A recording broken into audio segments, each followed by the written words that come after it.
es el arjé. ¿Cuál es el arjé de todas las cosas? Esto quiere decir qué es lo que todas las cosas tienen en común. Y después, pues, de una búsqueda interesante de varios filósofos durante aquella época, Parménides de Elea tiene una revelación. Se le aparece una diosa anónima quien le dice: Parménides, lo que todas las cosas tienen en común. Ah, por cierto, se lo lleva a volar en un sueño, en un carro al lado, y le da la respuesta. Así que no es cualquier respuesta, ¿eh? Y en el sueño le dice: lo que todas las cosas tienen es que el ser es y el no ser no es. Es decir, lo que todas las cosas tienen en común es que son. Todo, absolutamente todo es. Todo existe. Esto yo ya te lo había comentado en otro programa, pero es importante que lo recordemos porque de aquí vamos a partir para poder explicar cuál es el orden de todas las cosas. Bueno, entonces todo lo que es, o sea, es decir, todo existe, todo. No hay nada que no sea. Tú puedes decirme: oye, Pati, ¿y la nada? Pues la nada no es, ¿no? Bueno, la nada no existe. De la nada no se puede hablar. Absolutamente todo existe, aunque sea como un ente de razón. Eso quiere decir que si no lo puedes tocar, si no lo puedes oler, si no lo puedes ver, no quiere decir que no exista. Con que tú pienses en algo, en ese momento existe, aunque sea como un ente de razón en tu mente. No tiene que ser algo real que puedas ver, que puedas tocar, sino por lo menos algo que esté en tu mente, en tu imaginación, existe como un ente de razón. Bueno, ya que partimos de que todo es, todo, absolutamente todo es, bueno, habrá que hacernos varias preguntas, fíjate. ¿Qué es más? ¿No? Si todo es, pues hay cosas que tienen que ser más, cosas que tienen que ser menos, unas, pues no sé, tendrán más ser que otras, ¿no? Esas son preguntas que se empiezan a hacer los filósofos. Yo te pregunto a ti, que tal vez estés en casita o tal vez estés manejando, ¿qué tiene más ser? Por ejemplo, ¿un elefante o una hormiga? Entonces tú estarás pensando, bueno, pues igual tienen la misma cantidad de ser, o bueno, el elefante tiene más porque es más grandote, o la hormiga porque es más trabajadora, ¿no? O qué tal que nos preguntamos, bueno, ¿qué tiene más ser? ¿La hormiga o un girasol? Bueno, pues el girasol también es más grande que la hormiga, pero no sé si tenga más ser. ¿O qué tiene más ser? ¿El elefante o, por ejemplo, un anillo de oro? ¿Te das cuenta? Estamos pensando en cosas diferentes de la existencia, cosas que existen, pero ¿cómo medimos qué es más y qué es menos? ¿Qué tiene más ser o qué tiene menos ser?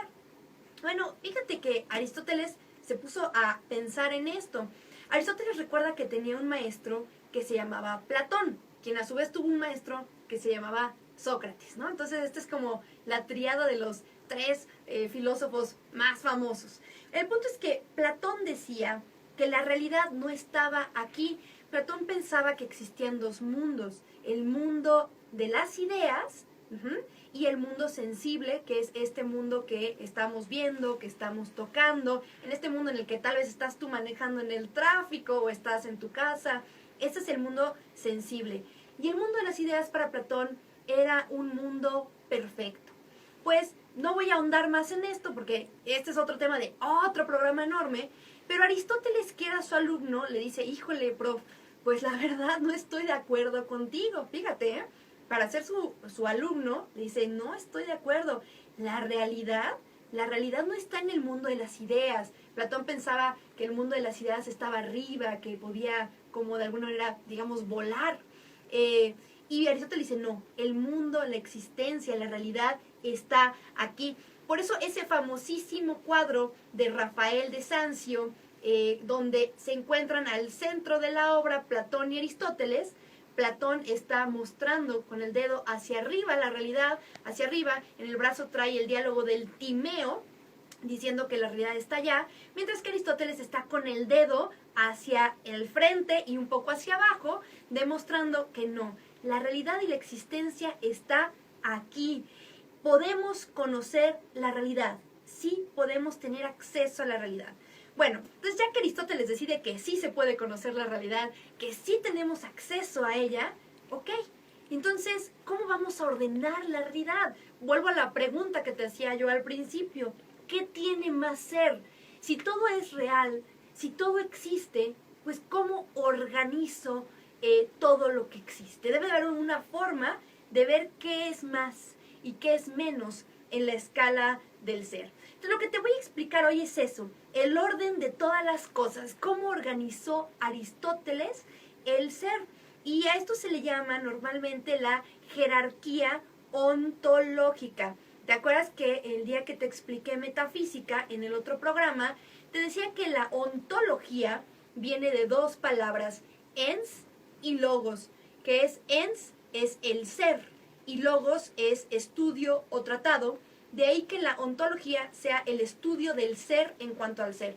La jerarquía ontológica, a mí me gustaría que te imaginaras pues como una especie de triángulo, un triángulo en el cual puedes ir entendiendo qué tiene más ser o qué tiene menos ser, y así va a ser muchísimo más fácil. Para organizar el ser, Aristóteles tomó en cuenta tres cosas. Ok, para decir, bueno, esto tiene más o tiene menos. Grados de perfección. ¿Qué cosas tienen más perfección que otras? Y tiene sentido porque, por ejemplo, cuando nosotros decimos esto es muy valioso, normalmente nos fijamos en eso, en qué tan perfecto es algo. Y al ser más perfecto, pues es más valioso. ¿Qué es más caro? ¿Un pedazo de madera así nada más?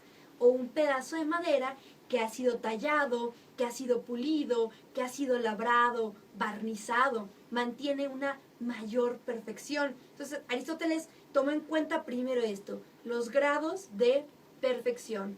Otra cosa que tomó en cuenta para esta jerarquía es las facultades. ¿Qué tiene facultades? ¿Qué no tiene? Ahorita lo voy a explicar más a profundidad. Y la tercera cosa que podemos tomar en cuenta es la interiorización. ¿Qué seres son capaces de interiorizar y qué seres no son capaces de interiorizar? Y ahorita vamos a ver por qué es tan interesante esto de la interiorización y por qué nos refleja grados de perfección mucho más altos. Bueno, espero que hasta aquí estén quedando las cosas bastante claras. Estamos explicando el ser y estamos explicando cómo lo ordenó Aristóteles, quien asume que todo lo que existe se puede conocer y por tanto se puede organizar. ¿Sale? Bueno, yo te decía, piensa en esta jerarquía ontológica como un triángulo. En la parte más baja del triángulo, es decir, lo que tiene menos ser, pero no deja de ser, acuérdate, hoy voy a repetir ser hasta que nos cansemos, es la materia prima. La materia prima no es como lo vimos en la física, pues en la primaria o en la secundaria. En esa época nos decían que materia prima, por ejemplo, eran la madera, los clavos, todo lo que necesitáramos, por ejemplo, para hacer algo. No, Aristóteles habla de materia prima y se refiere a algo anterior a eso. Es algo de lo que todo está hecho. Es materia. Todo está hecho de materia, aunque esa materia después se vea diferente en cada una de las cosas. Por ejemplo, una mesa tiene materia prima, el micrófono con el que te estoy hablando tiene materia prima, el agua tiene materia prima, aunque todo sea diferente. A mí me gusta explicar la materia prima para hacerlo más sencillo como una especie de átomos. Fíjate, Aristóteles no habló de los átomos como tal, aunque otros filósofos griegos sí hablaron del átomo, pero el átomo ellos lo entendían como lo dice su nombre en griego, ¿no? A, que quiere decir sin, y tomos, corte o disección. Átomo es aquello que no se puede dividir. A mí me gusta explicar la materia prima como átomos porque, vuelvo a lo mismo, la mesa tiene átomos, el micrófono tiene átomos, el agua tiene átomos, tal vez la silla en la que está sentada tiene átomos. Y eso lo podemos entender muy parecido a la materia prima. Esa es la base de lo que todo está hecho. lo siguiente que estaría en nuestra jerarquía, en nuestro orden ontológico, ¿tú qué crees que sería? Si lo que está hasta abajo es la materia prima, ¿qué le sigue? Cuando se pega bastantes átomos, se unen, ¿qué es lo que pasa? ¿A qué da lugar? A ver, bueno, pues lo que sigue en esta jerarquía son los minerales. Fíjate, cuando pegamos varios átomos, cuando tenemos materia prima, lo que sigue son los minerales. Así tenemos, por ejemplo, el oro, la plata, el calcio, ¿no? Todo lo que nos enseñaron en química, bueno, eso sería el segundo pasito que encontramos en la jerarquía ontológica. Vamos a ir